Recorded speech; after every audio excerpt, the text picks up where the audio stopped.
Assalamualaikum warahmatullahi wabarakatuh. Ustadz ya. Waalaikumsalam warahmatullahi wabarakatuh. Ya. Pak Ustadz teh Ustadz naon namanya teh lengkap? Maksum.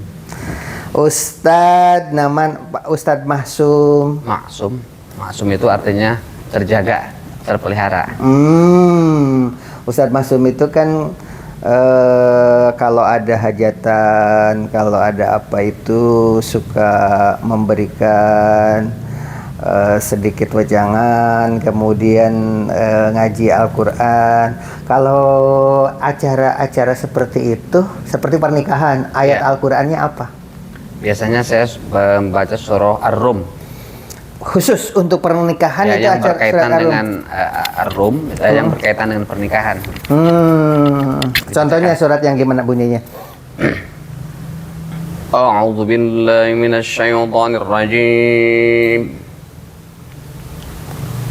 وَمِنْ آيَاتِهِ أَنْ خَلَقَ لَكُم مِّنْ أَنفُسِكُمْ أَزْوَاجًا Allah. وَمِنْ آيَاتِهِ أَنْ خَلَقَ لَكُم مِّنْ أَنفُسِكُمْ أَزْوَاجًا لِتَسْكُنُوا إِلَيْهَا وَجَعَلَ بَيْنَكُم مَّوَدَّةً وَرَحْمَةً. Langsung terjemahkan. Dan di antara tanda-tanda kekuasaan Allah itu, Allah menciptakan kamu dalam keadaan berpasang-pasang dari jenis kamu, yaitu dari jenis manusia, dari Adam. Untuk apa Allah menciptakan kalian dengan berpasang-pasang? Litaskunu ilaiha, untuk supaya kamu meraih ketenangan dengan adanya berpasang-pasang tersebut. Jadi ada kalimat ketenangan di situ ya. Nah, itu. Jadi yang namanya nikah itu adalah untuk ketenangan. Ketenangan. Kalau sudah tenang, ya kita bisa lebih fokus beribadah, mencari nafkah. Tapi dasarnya harus tenang dulu. Jadi Karena keluarga itu adalah untuk menciptakan ketenangan.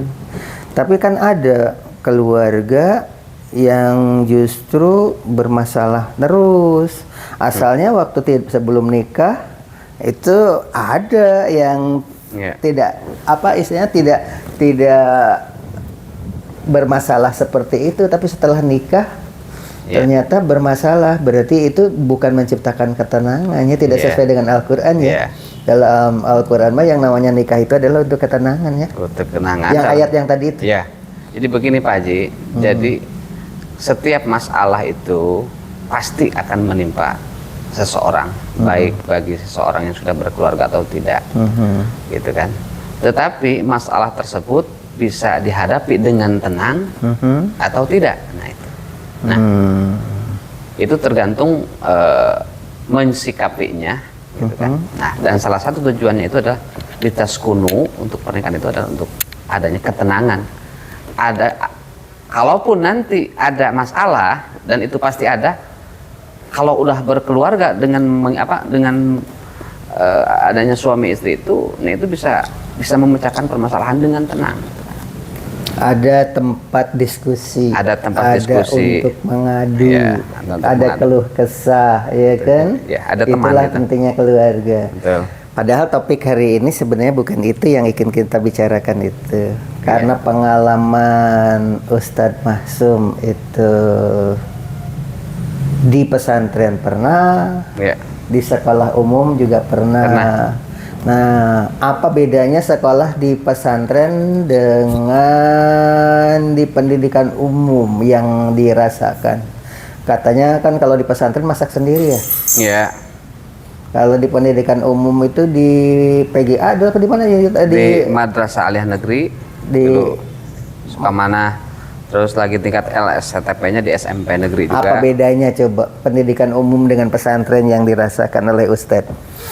Ya, bedanya itu mungkin secara hanya secara proses belajar mengajarnya, gitu kan.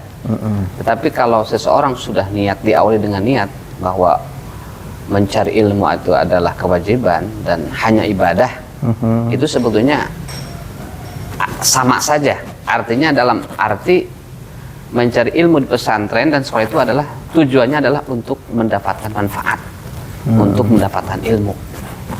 Nah, tetapi ketika seseorang belajar di sekolah hanya tujuan utamanya ingin mendapatkan ijazah, ingin kerja, ingin apa, hanya itu saja gitu kan. Nah, sementara niat yang paling pokok adalah hanya pengabdian kepada Allah, tidak adanya, jelas akan beda gitu. Kalau Ustadz itu kan kalau ada pengajian suka mengaji, diundang begitu, itu kan berarti manfaat dari pesantren ya. Betul, betul. Nah, sementara ketika sekarang mengajar di Torik, ya, kemudian dulu pernah ngajar di mana? Di SMK Montera Baru pernah. Kalau itu kan mesti pakai ijazah ya. Betul.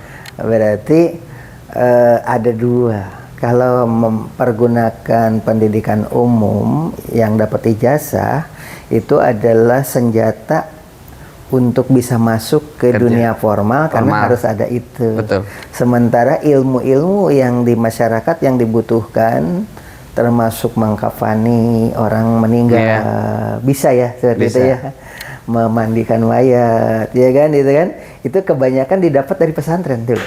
Iya, betul. Jadi dan tidak ditanya dulu mana ijazah mengkafaninya, artinya tidak diperlukan ijazah. Nah, itu bedanya memang betul Pak. Vokasional ya. Iya. Jadi hadirin sekalian yang ada di rumah, pendidikan itu harus lengkap. Ada pendidikan umum, ada pendidikan pesantren yang tidak mengeluarkan ijazah. Banyak sekali di Indonesia itu pesantren-pesantren yang tidak mengeluarkan ijazah. Dan hadirin sekalian ketahui bahwa beda dengan pengalaman saya di Arab Saudi mengamati, kemudian di Hong Kong mengamati, kemudian di Turki. Budayanya berbeda. Agama Islam itu berkembang di setiap daerah, itu menyesuaikan diri, tapi kerangkanya berdasarkan Al-Quran itu sama, tapi penyelesaiannya di daerah-daerah di seluruh dunia itu tergantung kepada medannya, begitu. Jadi tidak ada penyeragaman yang saklek letterlek. Salah satu contoh, di Indonesia itu ada kelompok Nahdlatul Ulama atau NU, ada kelompok Muhammadiyah, dan ada kelompok yang lainnya.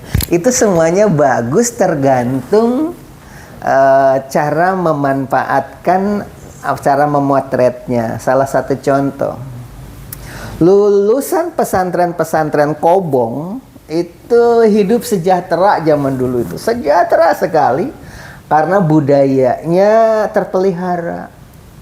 Dimana di budaya NU itu kalau orang meninggal itu ada pengajian, hafal Al-Quran itu dimanfaatkan di situ. Kiai-kiai atau ustadz-ustadz itu dipanggil untuk khatam Al-Quran selama sekian minggu, ada 100 hari, ada terus mengaji, dan pulang dari pengajian itu sebagai ucapan terima kasih.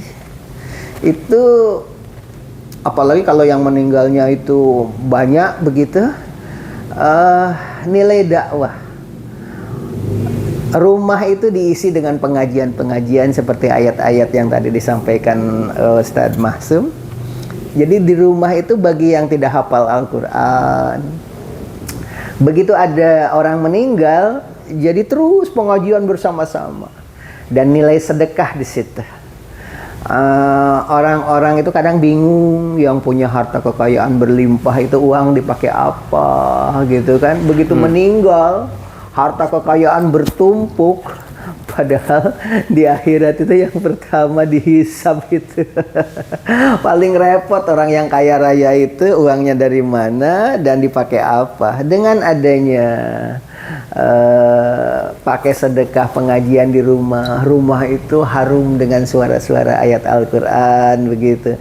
Begitu Muhammadiyah masuk, kembalikan ke ajaran yang sesungguhnya. Tidak ada tahlilan, tidak ada 100 harian, tidak. Orang meninggal itu ada 3 katanya yang dibawa ya. Amal saleh, ilmu yang bermanfaat, sedekah jariyah, doa anak yatim ya, doa anak saleh ya tadi ya. 3 ya yang dibawa ke akhirat. Jadi kembalikan ke situ. Jadi tidak ada yang namanya pengajian setelah orang meninggal di dalam Muhammadiyah seperti itu. Dua-duanya bagus, Yang Nahdlatul Ulama itu memelihara budaya yang menghidupkan, sehingga lulusan pesantren itu menggemakkan ayat-ayat Al-Quran di rumah-rumah yang tidak pernah terjamah oleh Al-Quran. Begitu ada orang meninggal, rumahnya bergema suara-suara pengajian. Para santri-santri datang mengaji. Dan saat itulah saatnya bersedekah untuk orang-orang yang ditinggalkan itu. Mereka bersedekah menyediakan makan. Kemudian sesuai dengan kemampuannya. Tetapi ada yang ekstrim, ada yang mengatakan, nah ini yang berbahaya, yang ini, yang berbahaya itu yang ini. Katanya kalau orang suka ngadain tahlilan itu laler ijo. Bahasanya itu. Ada yang mengatakan begitu. Kok laler ijo? Karena laler ijo itu suka mengerubuti bangkai. Ini kan menyakitkan. Jadi anggap mayat itu adalah bangkai, kemudian dikerubuti dengan orang-orang yang mengaji, dianggapnya laler ijo. Itu kan bahasa yang menyakitkan. Maaf hadirin sekalian, saya ini adalah orang budaya. Beda dengan Ustadz Mahsum yang Ustadz dari pesantrenan. Kalau saya adalah orang budaya. Saya belajar mematung, membuat berhala. Saya ngerti tentang patung Siddhartha Gautama yang lehernya bergaris-garis, telinganya panjang. Itu semuanya memiliki makna. Telinganya panjang itu maha mendengar gitu kan. Oh, di dalam patung Siddhartha Gautama itu penuh dengan persimbolan. Padahal kalau kita pelajari makna-makna yang ada di patung Siddhartha Gautama itu semuanya Islami. Kalau kita cermati, begitu juga dengan karena saya dari budaya mempelajari patung Yesus. Ternyata patung Yesus itu dari berbagai negara beda-beda. Ada yang negro, patungnya juga hitam, wajahnya kayak orang negro. Di Eropa ya seperti yang berkembang di Indonesia ya patung Yesusnya seperti itu. Jadi setiap negara Yesus itu dijelmakan dalam wujud yang berbeda-beda. Itu budaya. Itu yang saya pelajari pada saat itu. Dan budaya itu di dalam Islam tidak dibunuh. Salah satu contoh wayang golek. Yang mengislamkan Pulau Jawa itu oleh Wali Songo itu karena diantaranya ajian Kalimusada. Kalimusada itu ternyata 2 kalimat syahadat. Begitu hebatnya wayang berperang, penonton sampai terkesima, sampai menangis, haru dan sebagainya. Akhirnya wayangnya nanya, hadirin sekalian para penonton semuanya, ingin tahu mengapa dia hebat? Karena memiliki ajian 2 kalimusada. Ingin tahu apa itu ajian 2 kalimusada? Akhirnya dipimpin, Bismillahirrahmanirrahim. Asyhadu alla ilaha illallah wa asyhadu anna Muhammadar Rasulullah. Penonton semuanya mengikuti. Pulang dari tontonan wayang golek atau wayang kulit dan sejenisnya itu, mereka pulang ke rumah dalam keadaan sudah muslim. Itulah kehebatannya budaya. Ketika sekarang budaya itu dibunuh dengan mengatakan laler ijo, padahal rumah itu yang asalnya tidak pernah ada pengajian, karena orangnya juga salatnya kadang-kadang begitu. Begitu ada keluarga meninggal dalam keadaan terpuruk, kemudian diisi dengan pengajian, banyak bertanya, komunikasi kepada ustadz, kepada kiai, sehingga semua isi rumah itu menjadi saleh dan salehah. Yang tadinya jarang salat menjadi salat. Itulah budaya. Jangan sampai mengatakan jangan ada tahlilan, karena tahlilan itu ajaran dari Hindu dan Buddha. Jawabnya benar. Saya orang budaya, jadi tahu bahwa itu adalah budaya Hindu. Ada 1 minggu 7 hari, kemudian 100 hari, itu budaya Hindu Buddha. Tapi di dalam Islam tidak boleh dibunuh kalau memang itu baik dari ajaran agama apapun dipakai. Tetapi asalnya mengambil dari kitab suci yang ditulis dengan huruf Palawa atau bahasa Sanskerta dirubah menjadi surat Yasin. Kalau orang meninggal, apa aja sih yang dibacakan, Ustaz? Intinya begini, orang yang sudah meninggal itu yang dia butuhkan itu adalah doa dan kebaikan orang-orang. Doa itu nyampe ya? Nyampe. Udah jelas. Kalau nggak nyampe, ngapain kita sholat jenazah? Kita perhatikan ketika sholat jenazah, yang takbir kita, yang baca Fatihah kita, yang baca sholawat kita. Jenazah kan nggak apa-apa. Apa yang dia perbuat oleh jenazah? Nggak apa-apa. Tapi Rasulullah mensyariatkan begitu. Artinya apa? Artinya apa yang kita lakukan itu ada dampak positif. Nah itu buat sini jenazah. Berarti kalau ada anak, begitu bapaknya meninggal atau ibunya meninggal, kemudian mengadakan tahlilan, diselenggarakan oleh anak, itu sudah merupakan bagian daripada doa anak saleh ya? Doa anak. Dan intinya anak tersebut adalah hasil karya orang tuanya. Ya jelas nyampe. Nah gitu. Hadirin sekalian, ini terjemahan saya sebagai orang budaya. Jadi kalau ada yang mengatakan tidak usah tahlilan sebab yang dibawa ke akhirat ada 3. Yaitu harta di jalan Allah. Apalagi? Doa anak saleh. Doa anak saleh dan ilmu yang bermanfaat. 3 itu.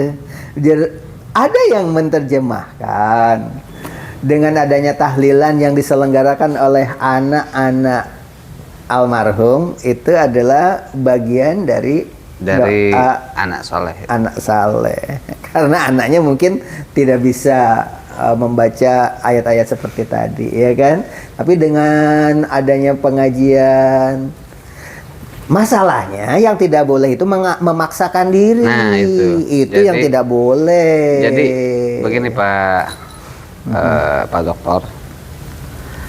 Artinya tadi kan kalau cara itu budaya itu adalah caranya. Itu caranya tergantung kebiasaan kita. Yang penting intinya tadi, gitu kan. Intinya adalah berdoa menjalankan Quran. Adapun caranya mau 3 hari kayak mau 7 hari, semampunya nggak ada batasan khusus gitu kan. Cuman mungkin karena tradisi di kita itu 3, 7 mengikuti, itu tidak apa-apa. Selama intinya jangan sampai si keluarga jenazah itu, keluarga itu adalah terbebankan gitu kan dengan biaya acara tersebut. Adapun dia ada kemudian ingin memanfaatkan harta peninggalan dari orang tuanya, ya insya Allah itu kan. Di situ kan ada mengundang tetangga, ada silaturahmi, kemudian berbagi rezeki, kemudian dibacakan ayat Al-Quran tadi kata Pak Haji, bahwa di sana yang tadinya rumah sepi dikembangkan Al-Quran. Sedangkan kan Allah akan mengutus malaikat ke suatu kelompok yang dimana di situ dibacakan dikir-dikir ayat-ayat suci Al-Quran. Ustaz bisa nggak nanti mengundang orang untuk mengadakan pengajian, nggak usah banyak-banyak, kelompoknya Ustaz aja di sini kira-kira berapa orang? Ya insya Allah bisa. Misalkan seperti itu ya, supaya rumah itu digemakkan dengan ayat-ayat Al-Quran. Itu kan. Ya, gitu bahkan ya. Kata Allah begini, Allah, ada malaikat laporan kepada Allah, ya Allah, itu hamba-hambamu sedang berkumpul, sedang apaan? Kalau istilah di kita kan bahasa kita gitu kan, dia lagi mengingatmu ya Allah. Emang dia melihat aku? Enggak. Apalagi kalau melihat aku. Dia meminta apa? Meminta surga. Emang dia melihat surga? Enggak. Apalagi kalau diperlihatkan surga. Nah, kata Allah, ampuni orang-orang yang ada di sekitar situ. Malaikat menjawab, tapi Rasul ada katanya orang yang tidak tujuan untuk berzikir, cuman mampir ke sana ke bawah zikir. kata Allah, ampuni juga orang tersebut. Tuh. Jadi orang yang nempel juga di sana kebawa keberkahannya. Kayak gitu. Makanya sangat sangat jauh sekali orang yang mengatakan bahwa itu adalah suatu kesesatan. Kalau memang kesesatan, banyak kok Pak Dokter orang yang husnul khotimah, wafatnya mengucapkan la ilaha illallah, dia suka tahlilan. Kalau dia sesat, nggak mungkin sama Allah itu dijadikan sebagai husnul khotimah. Nah itu tandanya aja. Hadirin sekalian yang ada di rumah, ini diskusi santai yang tidak terencana sebelumnya, tetapi itulah biasa kalau kami itu dimanapun, sebab usia itu hanya Allah yang tahu. Betul. Setiap langkah kita itu diniatkan ibadah. Dengan Ustadz Mahsun ini tidak ada rencana untuk bertemu hari ini. Itu. Saya juga. Dan tiba-tiba sekarang Allah, kita bicara dakwah seperti ini. Seperti kemarin juga saya dari Universitas Indonesia UPI Bandung bertemu dengan alumni, tiba-tiba berbicara tentang topik perlunya dihapus penjurusan. Itu spontanitas, tidak ada perencanaan. Sebab berguru kepada Rasulullah, banyak sekali peristiwa-peristiwa datang firman dari Allah itu ketika ada masalah. Seperti surat Yasin itu. Mungkin Ustadz bisa lengkapnya ya nanti di awalnya ayatnya lebih lengkap. Bismillahirrahmanirrahim. Wa idza arada syai'an ayyakula lahu kun fayakun. Kata Allah, ambil pasir, lemparkan. Akhirnya semua yang ada di sekitar rumah Rasulullah itu tidak bisa melihat Rasulullah keluar dari rumah itu dengan ayat tadi. Nah, itu kan ketika Rasulullah ada masalah, akhirnya datanglah firman. Gitu. Itu salah satu di antaranya. Maka saya sengaja memanfaatkan ilmu itu kemanapun juga saya pergi. Jadi kalau hadirin sekalian yang ada di rumah melihat konten-konten Waglo Gubuk Apung ini, kok banyak sekali yang spontan. Seperti kemarin dengan Dokter Arif ya, kalau saya dari UPI itu ya, berbicara tentang UPI membuka jurusan baru yaitu kedokteran. Tidak direncanakan. Dan akhirnya baru tahu bahwa besok di UPI itu ada jurusan kedokteran. Hadirin sekalian yang mau masuk ke kedokteran, mungkin saingannya tidak terlalu banyak karena ini di UPI itu baru pertama kali dan baru mau akan datang. Begitu juga dengan hari ini ada hikmah dengan Ustadz Mahsum. Tadi ada topik berbicara karena pengalaman beliau itu di pesantren juga, pesantren di sekolah formal juga, dan tadi sudah dibicarakan. Ini barangkali perlu diterapkan oleh Bapak dan Ibu di rumah, hadirin sekalian. Menuntut ilmu itu jangan hanya formal, perlu mengaji juga. Dan menyatu dengan budaya setempat. Bisa bersedekah di situ. Budaya-budaya yang ada yang berkembang di masyarakat itu, yang islami itu lebih baik dilestarikan. Jangan sampai ada istilah laler hijau. Ya tadi ya. Yeah. Jadi budaya itu seperti di India. Fasilitas di India itu di India itu ada ini tadi. Orang pengajian yang tidurnya itu di masjid-masjid, pergi seminggu, 2 minggu, sebulan itu pergi itu nama jamaah tablik namanya. Ya. Jemaah huruf. Itu di India, di Arab Saudi enggak ada itu. Itu di India gitu kan. Ternyata di Indonesia juga berkembang saat ini. Itu. Alhamdulillah banyak hasilnya. Dan saya sangat setuju itu. Hanya bahayanya itu ketika disusupi oknum. Yeah. Seperti peristiwa di belakangan ini. di Subang ya, ya tidak usah disebutkan nama sekolahnya apa. Ternyata anak usia di bawah umur dilecehkan oleh orang yang mengaku penghafal Al-Quran. Dan sekolahnya itu lupa, tidak menseleksi dulu identitasnya apa, ijazahnya apa, alamatnya di mana, KTP. Enggak, terima aja karena dia mengaku penghafal Al-Quran dan mengajari ngaji. Ternyata begitu ditangkap polisi, sekian puluh ustadz yang cabul itu ada di Subang, dan mereka asalnya tidak mengaku dan akhirnya mengaku memperlakukan hal seperti itu. Dan di antaranya yang saya ceritakan ini, mereka lari ketika ditanya sekolahnya, udah hilang. Ditanya mana identitas alamatnya, sekolahnya itu enggak tahu. Karena dia datang ke sini tidak diseleksi, karena hanya titipan begitu kan. Tapi kan teknologi sekarang ini canggih. Akhirnya diidentikan, akhirnya ketahuan di daerah Cijambe begitu orangnya. Ternyata nama ustadznya beda dengan di KTP. Di KTP apa? Dan itu sudah ditulis ya oleh saya itu di Kompasiana, kemudian di apa, walaupun disamarkan sekolahnya apa, tapi nama orangnya sengaja ditulis di situ. Dia bersembunyi di pengajian huruj.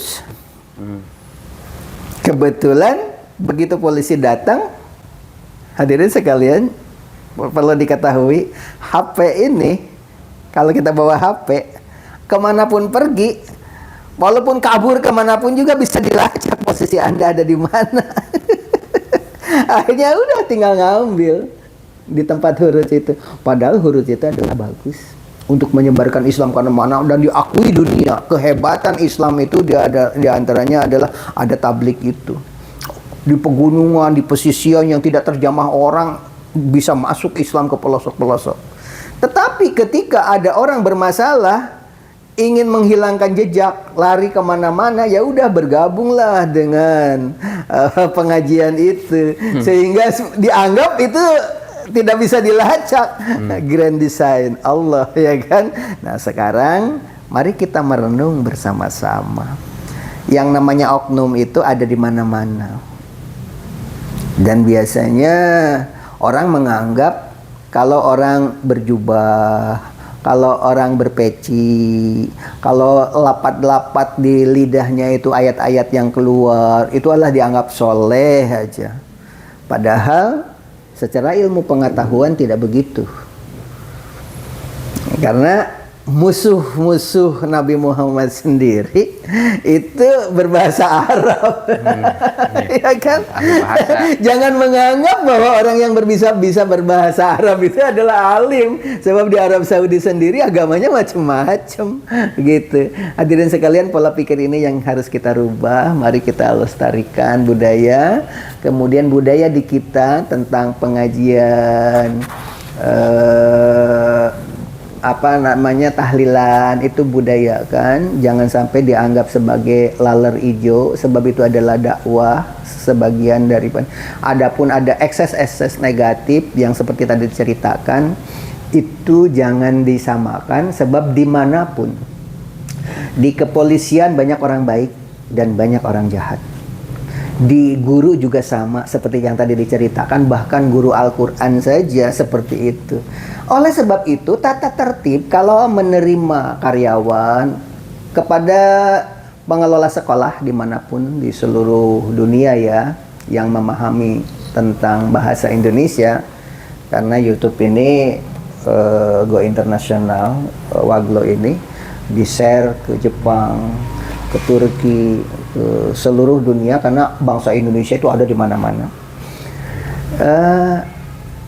Seleksi data, jangan sampai peristiwa yang tadi diceritakan di Subang, Jawa Barat, anak diperlakukan semena-mena, masa depannya suram akibat guru ngaji oknum guru ngaji, dan kita semua prihatin sekali. Nah, gara-garanya apa? Ya, sekolah tersebut tidak selektif. Ketika ditanya, alamatnya nggak tahu dan menghilang. Akhirnya dengan kecanggihan teknologi akhirnya ditangkap dan sekarang sudah dipenjara. Ya. Hadirin sekalian, mari kita bersama-sama berpikir cerdas. Jangan lihat jubahnya. Ustadz Nasum ini di samping saya nggak pakai peci, nggak pakai sarung, nyantai-nyantai saja, itu kan. Tidak kelihatan kalau Ustadz, kalau kelihatan ya, kalau ketemu di jalan. Yang paling penting kan isinya. Barangkali ada pesan, Pak Ustadz, silakan. Ini kepanjangan nih kayaknya. Pesan-pesan untuk para penonton, mudah-mudahan mengambil hikmah. Tadi kan kita topiknya menyatu dengan budaya dimanapun. Tadi kan dengan di India, ya kan? Di India itu huruj, ya kan? Ternyata, hasilnya banyak. Tetapi ternyata dimanfaatkan oleh oknum. Terus di Indonesia, tahlilan. Mungkin tahlilan hanya ada di Indonesia itu. Di dunia lain nggak ada. Dan sekarang sudah mulai menghilang itu. Kalau saya sebagai orang budaya harus dibangkitkan lagi. Bagaimana pesan-pesan Pak Ustadz terakhir? Ya, intinya saya hanya menambahkan bahwa pertama budaya itu kan hasil daya cipta manusia. Nah, hasil daya cipta manusia itu jadikanlah fasilitas sarana untuk berdakwah, gitu kan. Masing-masing punya jalan. Nah, jalan tersebut yang penting ada di bawah bimbingan Allah dan Rasulnya, di bawah Al-Quran dan Sunnah dan para ulama, dan itu semua tidak bisa dari kecuali harus dengan ilmu. Nah, oleh sebab itu saya sangat menganjurkan ya, menekankan apresiasi bahwa anak-anak kita itu harus menjadi orang-orang yang berilmu, baik ilmu agama ataupun ilmu umum.